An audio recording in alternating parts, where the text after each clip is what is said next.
Yes. Good to see you guys. Thank you for being here. We have Joni Stacey, who is here with us tonight, who is a fabulous friend of the community and a long-term member. Her family is a big deal around here, actually. They're a lot of fun.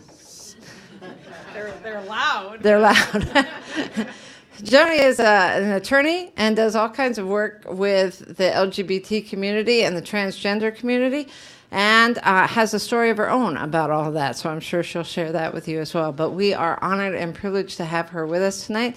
She does a class for us on the first Thursday of second Thursday, which is why I keep missing it, of every month, called LGBT 101. You've probably seen a slide for it. We have it all the time up on the slides of announcements, but really helpful in getting people to understand both the language and just some basic facts about the whole conversation, so that you don't feel like you're entering a conversation with someone without knowing, the terms that are useful in that conversation. So that's what she's going to share with us tonight, right? Very quickly. Yay. Okay, so because we're already behind, I'll turn it over to her. Help me welcome Joni Stacey.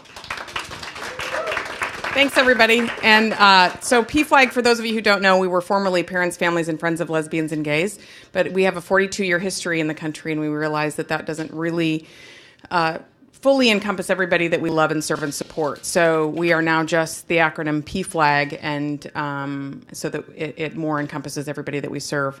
I hate doing this, but slide, Ben. So it was started in 1973 with the three-pronged mission of support, education, and advocacy, is what I hope to be doing here tonight. We actually meet, the Omaha PFLAG chapter meets in this building in Memorial Hall the second Thursday of every month at 6:45. So that happens here. And PFLAG Omaha originated in 1987. Slide. Maybe. There we go. So when we talk about sexuality, most people think of it as just, are you gay or straight, and that's the end of the story. And it's far more complex than that. And what we found is if we break it down into its individual parts and then figure out what those parts are and then how they all fit back together, it tends to be a little bit easier concept for people to understand, and that they can understand the nuances of it a little bit better. Slide. So this is part of the handout that you got, and this is kind of the bulk of it. So we're going to talk about each one of these spectrums individually. So when we talk about biology, that's the makeup of our anatomy, chromosomes, and hormones. And most of us, at least in Western society, think of it as a binary concept. You look between a baby's legs when they're born and you assign them male or female, and that's the end of the story. But there are folks who fall somewhere along that continuum, either as part of their anatomy at birth, so they have differences in sex development, or it's part of their chromosomes and hormones that they don't find out about until puberty, or sometimes even far later than that. And those folks who would have some of both then are considered to have intersex conditions. So I will ask you, how many of you know what we start out as in terms of a sex as fetuses? There's a couple. Female. We all start out as female. I always say it's because it's the far superior gender. And Mike would say he got an upgrade. No, I don't really talk about it because of that. I talk about it because it's all the same tissue. So the same tissue that develops into ovaries in a me is testes in a guy. Clitoris in me is the tip of a penis in a guy. So it's all the same tissue. So it shouldn't surprise us during the miracle of gestation that there are times where parts are masculinized and parts aren't. So you might have an intersex condition where you have one ovary and one testes. You're never going to have both complete sex organs, but you might have one of each. And there are lots of them. Slide. And we don't have any exact numbers. And again, that's back to the fact that we don't keep track of it. And when we talk about vital records like birth and death certificates, there's two options, 2 boxes when you're born and 2 boxes when you die. And it's male or female. So we have ranges, but this is really limited too based on who seeks medical intervention for it. So you can have a really mild intersex condition and you never go to the doctor for it your whole life. So we see ranges here between 1 in 1,500 and 1 in 2,000 infants have noticeably atypical genitalia when they're born, and a specialist is brought in. And when we talk about surgery, there's about 1 or 2 in 1,000 that actually have surgery at birth to quote unquote normalize their genital appearance. Slide. There are more than 70, though, that exist internally. So there are lots of times where somebody has an intersex condition that's a part of their chromosomes or hormones, and you would never know, certainly just by looking at them. Slide. Maybe. There we go. And even in the animal kingdom, there are lots and lots of species that have more than two sexes. So when we look at the red deer, there's one distinct female sex and two male. And then the white-throated sparrow, there's two distinct male sexes and two distinct female. The animal that has the most is the side-blotched lizard, and there are actually 5 specific and different distinct sexes in the side-blotched lizard. There are 5 of them. And then in seahorses, I don't know if you know this, but most kids do, that the males actually carry the babies for seahorses. My favorite story, though, is about the clownfish. So in the clownfish in their schools, they have only one female in each school, and that female mates only with the largest male. When something happens to that female, the largest male becomes female and starts to then mate with the largest male. So I say I'm not sure if I want Dory in charge, but she is. Slide. And then the next one that we talk about then is your gender identity. And that's kind of your internal sense of self, or what your brain tells you are. And again, most people in Western society think of it as a binary concept. You either identify as a man or a woman, and that's the end of the story. But there are lots of folks who fall along the continuum. So Two-Spirit we borrow from the Native American culture, and they were very revered in their tribes and oftentimes had the job of being a mentor or a healer. They were in an advisory position because they had a really unique perspective, because they had the anatomy of one gender or one sex and then the brain of another. And most of us aren't ever going to run into that. We're never going to know what that experience is like. Third gender would be those folks who would say, yeah, I get what society says about being man or woman, and I really feel like I'm a different one. I'm not that. There isn't one to really describe me in our limited language, but it's not man or woman. Gender fluid, then, the best way I know to describe that is Diane Ehrensaft wrote a book called Gender Born, Gender Made, and she works with adolescent youth with gender identity issues. And she had an adolescent come into her clinic one day and say, I finally figured out how to describe myself. She said, that's great, how? And the kid says, take everything that's boy and everything that's girl and put it in a blender. I'm a gender smoothie. So I love that description because I'm like, that I can wrap my brain around. So that's like, today I feel more like a man. Tomorrow I might feel more like a woman. Those phases might last, days or, hours or whatever. But it's a fluid motion of going back and forth in terms of how you feel and how you identify in your brain, regardless of what your anatomy is. And then agender would be those folks who would say, I get what culture says about being a man and woman, and neither one of those fit. I feel like I'm without a gender or that I'm genderless. Neither one of those fit. Slide. And so when we talk about transgender, there's 2 ways to look at it. One is an umbrella term. And under that umbrella term, when we talk about differences in gender identity, so transgender, this is really hard because it's normally a slide build. So there's lots of different identities under this umbrella. One of them would be transsexual. Not a lot of folks use that word anymore. It's kind of an older term. There are older folks who use it, but the youth don't really like it for 2 reasons. One is it has that 3-letter word sex in the middle, and it gets people thinking about sexual behavior and orientation, which has nothing to do with your gender identity. And the other reason is that it kind of became kind of a hierarchical thing.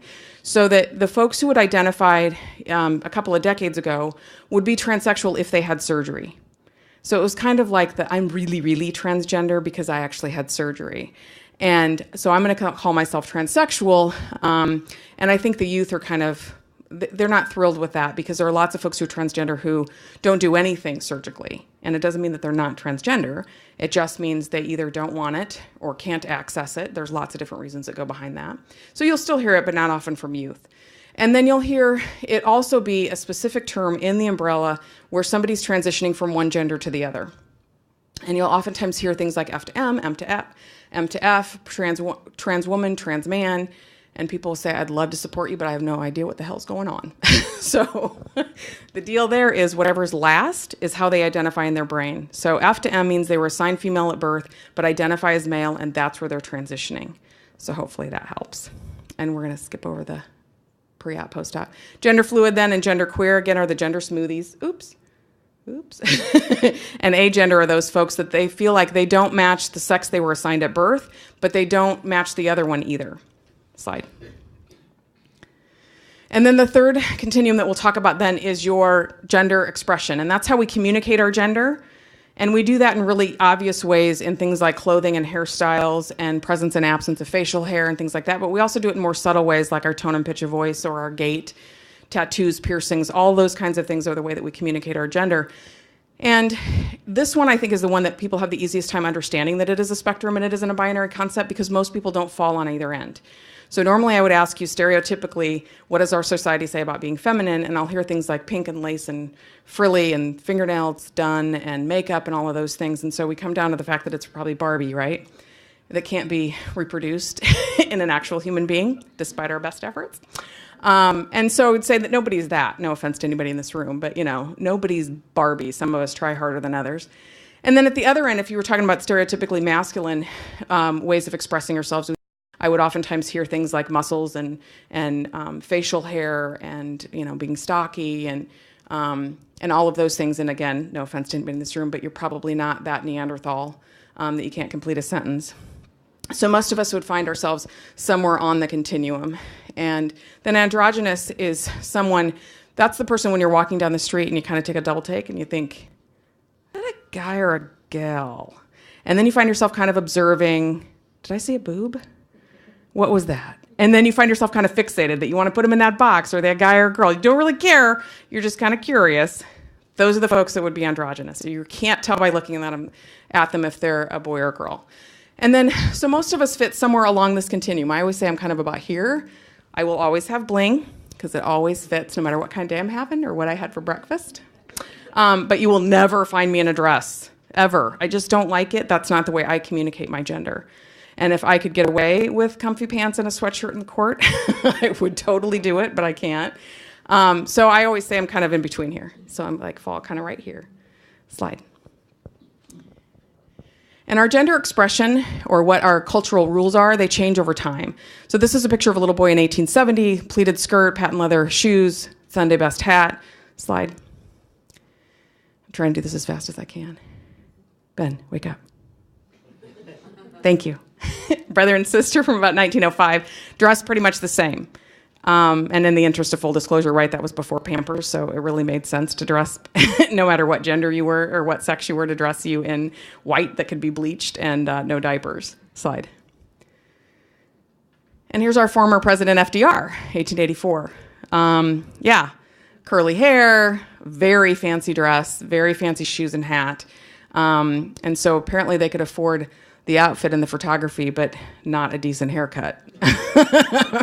But they said that they didn't cut little boys' hair until they were about 7 back then. And so you'd see those pictures like of my grandpa and my great-grandpa with long, locks of curls. Slide.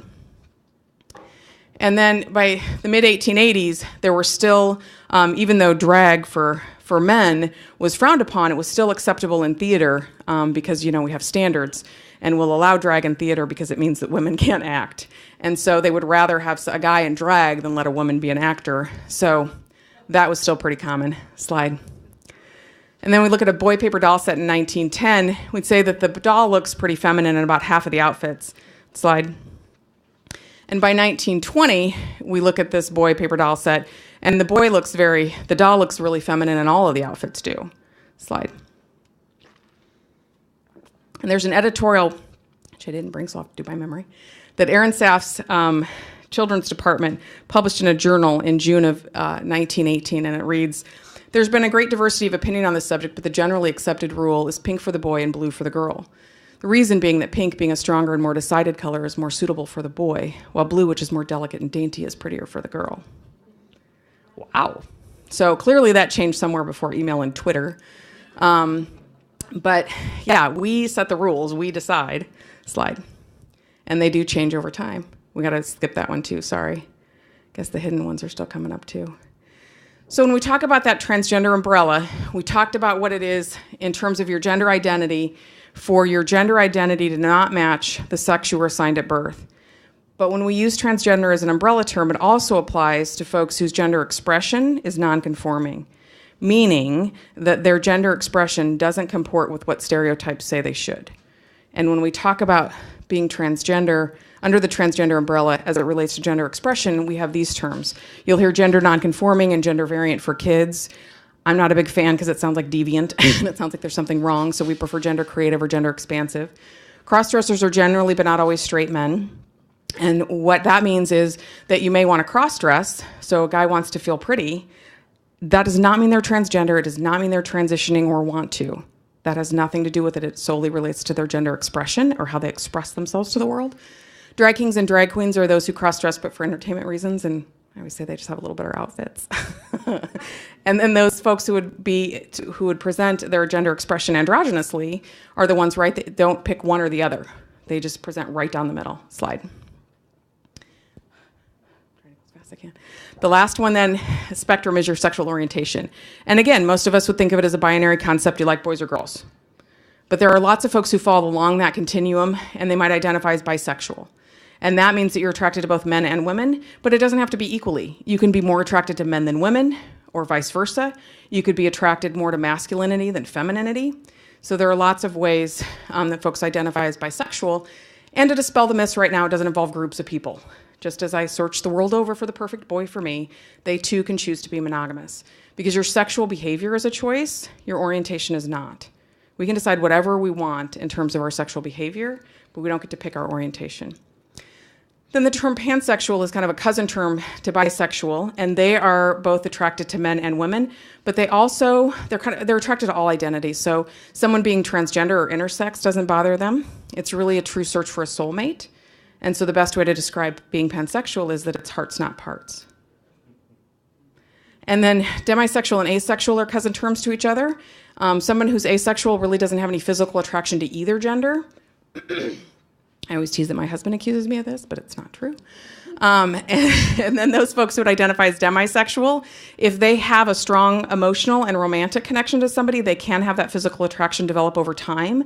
So I would say that's just a little more whining and dining for somebody who identifies as demisexual. Slide. And so a couple of things to remember when we do it all together. The first one is that it's not transgendered with an ED on the end. This isn't something that happened to them, just as I haven't been straightened and my gay friends haven't been gayed.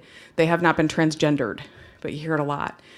The term transgender and being intersex are not interchangeable terms. So there are lots of folks who are intersex, they are not transgender. Lots of folks who are transgender that are not intersex. And the same thing then with your gender identity and your orientation. Not interchangeable terms. So if you find out somebody's transgender, oftentimes people will say, oh, so are they gay? And the answer is, I don't know, because that doesn't have anything to do with your gender identity. Queer and questioning. If you're over the age of about 35, when I said queer, the hair on the back of your neck kind of stood up, right? Because that was a nasty, nasty word. So it's important when we talk about this, especially in terms of youth, that they are reclaiming that word. And not in the sense that if I use it, then no one can use it against me. It's more about the fact that we have all these boxes that we put people in and all of these stereotypes that we have. So if I am an 18-year-old boy and I come out as gay, your only point of reference might be Jack from Will and Grace. And that may not be me at all. Or I might be trying to figure out, am I gay or am I bisexual? I'm trying to sort that out, and I have all these stereotypes about what that means and what those words are and where I kind of fit in there. And so if I identify as queer or genderqueer, it means I'm not straight, but I don't owe you any other explanation than that. And so it's actually that they're getting better at understanding there's lots and lots of nuances to our sexuality, and it's not as easy necessarily as just saying gay or straight. Because then what about your gender expression? Where do you fall on that category? Where do you fall in your gender identity? And so if they say queer, it just means they're not straight. And then questioning, I always like to talk about that because it gets thrown out a lot, but not explained a lot. So it isn't like going to dinner and deciding if you're going to have chicken or pasta for dinner. You don't sit down with the pros and cons list and decide if you're LGBT. You either are or you aren't. What it means is whether you're 5, 15, or 55, you've heard from lots of different places. I don't need to tell you faith communities. Not this one, but other ones. What it is to be LGBT, whether it's peers and school and family and culture and your faith community, you've heard all kinds of things about what it is to be LGBT. And at a certain point when you think, oh, that might be me, you have to unlearn all of those things that you already absorbed. And you're trying to figure out where you fit and whether or not you want to tell the world. And so during that time period, people identify as questioning, but it doesn't involve a choice. They're not deciding if they are. They're deciding where they fit in that community and how. And then another important distinction is the difference between your realization of your sexual orientation versus your gender identity. All of the research, current research out, says that we have a sense of our sexual orientation at about 10 years and 3 months. And that's on average, because certainly people know far earlier and far later. I knew long before kindergarten, because I remember my kindergarten crushes really well. My mom says I was looking over the crib at the hospital. It was a little boy crazy. But there are lots of people who will say, I didn't know till college. And I think, were you sleeping? I spent so much of my energy on that, I can't figure out how you wouldn't know. But there are lots of folks who don't. But anyway, average is about 10 years, right? But when it comes to your gender identity, the American Academy of Pediatrics says you have a firm sense of your gender between the ages of 3 and 5. So the bottom line is we know who we are long before we know who we like. That's the distinction. And so I will ask, when we talk about the human condition and being binary, an either-or situation, can anybody tell me anything about our human condition, any living person that exists on a binary? An either-or. Anything? I said living person. Very carefully. We'll have another conversation about collective consciousness, because I've been doing this for about 8 years, and it's literally only been in the last 3 months that 4 people have said that. I find that fascinating. Like the minute one person said it, now every single time. It's fascinating. Anything. I can speed this. Damn. That is a good one. But yeah, but there aren't any. We're not short or tall. When you talk about hair color, skin color, eye color, a condition, we've got stages of cancer. We have, all kinds of things where it's not everything, basically. All right, fine, you got me on that one. Wow. Damn. Now I'm going to have to say living non-pregnant person. What do we know? No, but I mean, the idea, clearly we're not binary and anything else. We're not short or tall. We don't have hair or not hair. And so why is it when it comes to orientation and gender identity, we say there's 2 and pick one? Does it scientifically seem to make much sense when nothing else about us exists on a binary? And when we know better, we do better. We talk about things like, what did we do with left-handed kids for a long, long time? Generations even. Yeah, you had to write the right way, and you were lazy and stupid and obstinate if you didn't. And so what do we know now? When do we know better? Roughly 90% of the world's population is right-handed. We no longer look at it as being superior or normal. It's just more often. Kind of like another community we might be talking about tonight. So there might be far more straight and cisgender, and we haven't talked about cisgender. So cisgender is CIS, meaning the same. Cisgender, same gender, meaning that your anatomy and your brain match. They're the same. So there may be far more straight and cisgender people in the world, but it really doesn't mean that it's normal or superior. It just means it happens more often. And when we know better, we do better. What did we do with learning differences? We told them they were lazy and stupid, and if they tried harder, they would do better. And we taught every single kid exactly the same way, and you better learn the same way. Otherwise, it was your problem. Now we understand that there's learning differences, and each of those learning differences has its own spectrum, because we understand that everybody's not the same. And the last thing is to please not fill in the blanks. Slide.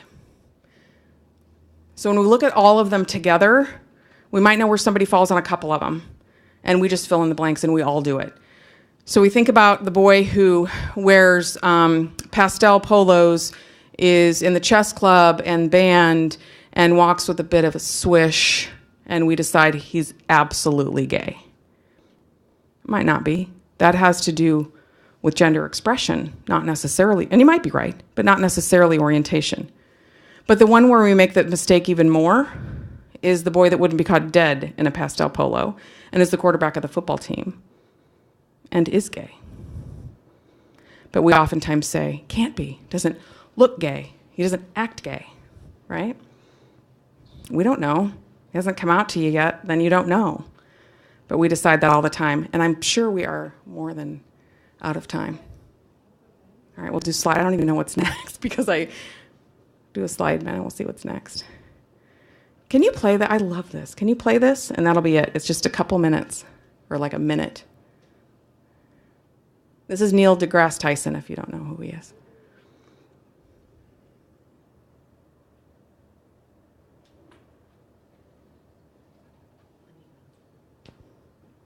Ben, can you play that, or does it not play? Or are you trying and I'm harassing you? It's not playing? All right. Then slide, we'll see what's next, and I might be done because I don't know if I can get into another topic. Oh, well, this is another one that people like to see. So the differences in transition. So social transition is available to anybody at any age, and it just involves your gender expression. So usually clothing and hairstyle, things like that, presence and absence of facial hair. When it comes to a medical transition, it's available to anybody of any age as long as they've reached the age of puberty. Before puberty, there's no medical intervention, there's no hormones going on, there's nothing else going on. So if you've reached the age of puberty, you might have a medical transition, and it can include all or some of blockers, hormone blockers, to prevent the wrong or stop the wrong puberty, hormone replacement, which will give you the right hormones that match your brain, and all different kinds of surgery, lots and lots of different kinds of surgery, where some people might do some of it or they might do none of it. Let's slide, and I think we're probably done because we're probably going to get into a new topic here. Oh, I like this one. We'll end on this one. When people survey people who are dying, of the 5 top regrets, the number 1 is always that I didn't live my true self. I wasn't authentic is the top regret. So hopefully we all can. And one of the things that I like to point out is that when we talk about this, it's a lot about the kiddos and adults that identify as LGBT. But really, when we know more about all of these spectrums, we understand that culturally we make the rules. When we look at gender expression and how it's changed over time, we get to make the rules. And we get to change those rules and change them over time and hopefully make them better. And what it does is give everybody a little more room. So it isn't just about those folks who would ever identify as LGBT. It's about everybody. You know, it's about not saying that only girls can wear pink and only boys wear blue and all of those other things that morph from there from preschool on. And so that's it. Thanks.